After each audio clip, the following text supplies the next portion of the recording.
शेतकऱ्यांच्या प्रश्नावरती लक्ष वेधून घेणारे, दिव्यांगाच्या प्रश्नावरती लक्ष वेधून घेणारे आणि या महाराष्ट्रामध्ये आपल्या प्रहार संघटनेच्या माध्यमातून काम करणारे बच्चू कडू साहेब उपोषणाला बसलेत।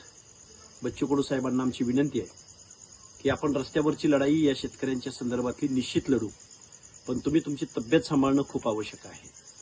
कारण तुम्ही तब्येतीची काळजी करून तुमचं जे उपोषण सुरू आहे, कारण उपोषण सुरू असताना जे काही यातना होतात, जो काही क्लेश होतो, हा आपल्या शेतकऱ्यांच्या प्रश्नावरती निश्चित सकारात्मक असला तरी तुमची तब्येत महत्त्वाची आहे।